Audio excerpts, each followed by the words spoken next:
Okay, let's review the processes of cellular respiration and photosynthesis. We are going to draw a diagram of each so that you can kind of consolidate in your mind the processes that are going on.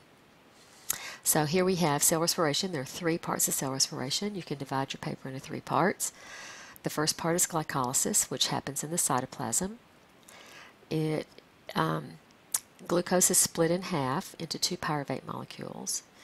It uses 2 ATPs of energy and produces 4 ATPs and 2 NADHs. Remember that there's a net gain of 2 ATPs from this process. If no oxygen is present, one of two types of fermentation can occur. Alcohol fermentation occurs in yeast, and in that case the glucose is split into pyruvate, of course, and each pyruvate then is changed through a series of enzymatic reactions into alcohol and carbon dioxide. We still get 2 ATPs from the glycolysis part, but we regenerate NAD+ so that glycolysis can continue. In your muscle cells and some kinds of bacteria, another type of fermentation can occur. This is lactic acid fermentation. Again, the glucose is split to pyruvates, and the pyruvates are then changed to lactic acid. We still get 2 ATPs from glycolysis, plus we get our 2 NAD pluses regenerated so that we can make more NADH. The second part of respiration is the citric acid cycle or Krebs cycle. It occurs in the mitochondrial matrix. It is aerobic respiration, so it requires oxygen. So the first thing that happens is the pyruvate is oxidized to 2-acetyl-CoAs. The acetyl-CoA is the starting molecule. It joins in with a 4-carbon molecule that is present in the matrix, and that produces citric acid. Through a series of reactions, we are producing carbon dioxide. As we remove carbon dioxide from the molecule, we're going to send some electrons and protons to electron carriers like NADH and FADH2, and we'll produce some ATP. So there's 2 ATPs that are gained from the 2 acetyl-CoAs that will enter the citric acid cycle. We get 2 NADHs that are produced in this pyruvate oxidation step, 6 NADHs from the Krebs cycle along with 2 FADH2s.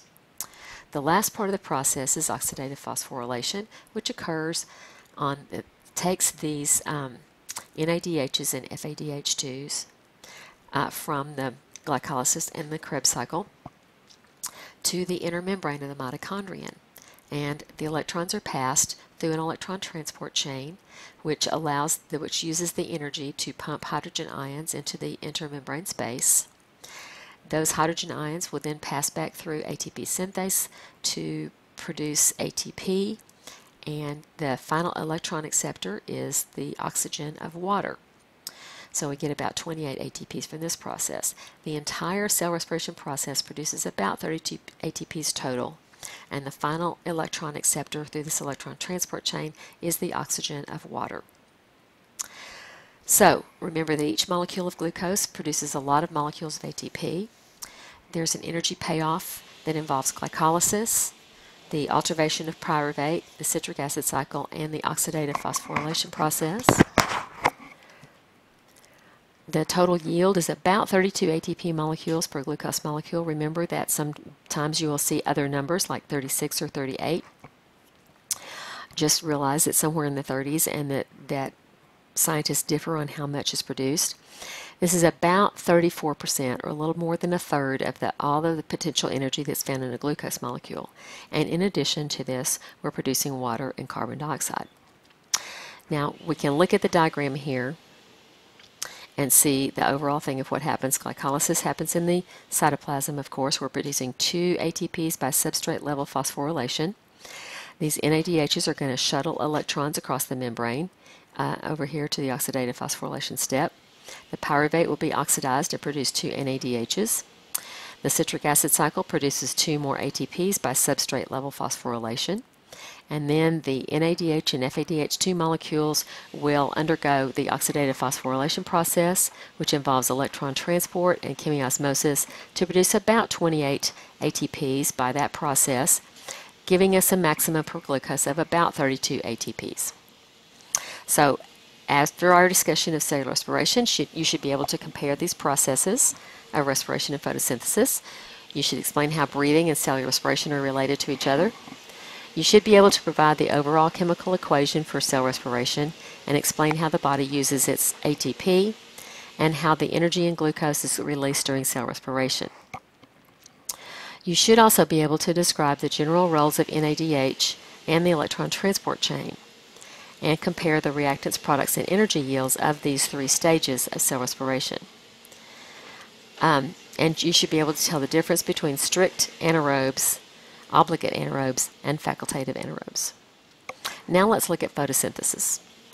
In photosynthesis, we have the light-dependent reactions and the light-independent reactions. The light-dependent reactions take place in the thylakoid membranes. Light energy strikes photosystem 2, splitting water and releasing the oxygen to the atmosphere. The electrons are transported from one molecule to the next in the electron transport chain, pumping hydrogen ions into the thylakoid space. Also, photosystem 1 produces NADPH from the NADP+ and the hydrogen ions that are present in the stroma.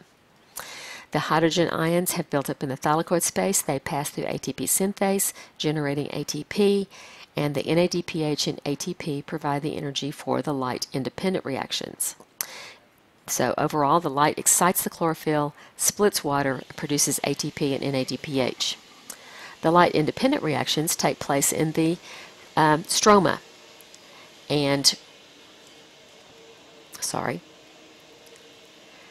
We're going to start with Ruby P, and we're going to add carbon dioxide to that through a series of steps.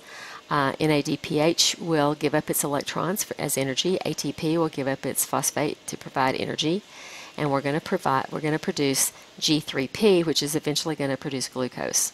So the overall description of what happens is that the carbon dioxide is fixed into the carbohydrate using the energy from the light reactions. So most of the living world depends on photosynthesis for its food source. There are a few organisms, some groups of organisms that use other methods, but by and large, most organisms use the food produced by photosynthesis.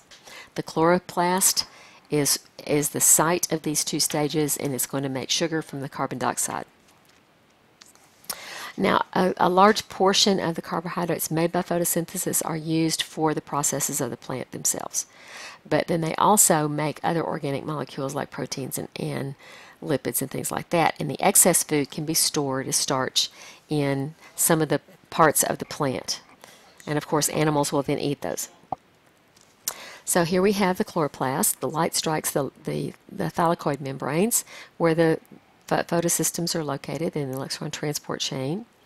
Water is split, releasing oxygen as a byproduct. NADPH and ATP are produced by the light-dependent reactions.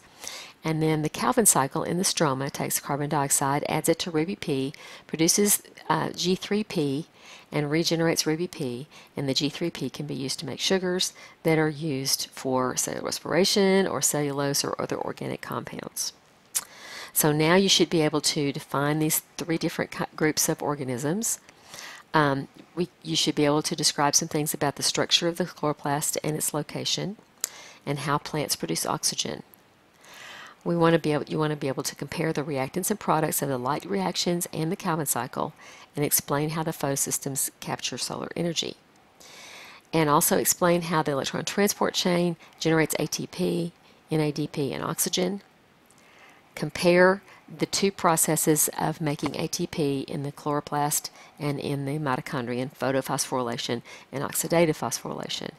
Describe the reactants and products of the Calvin cycle and review those overall processes.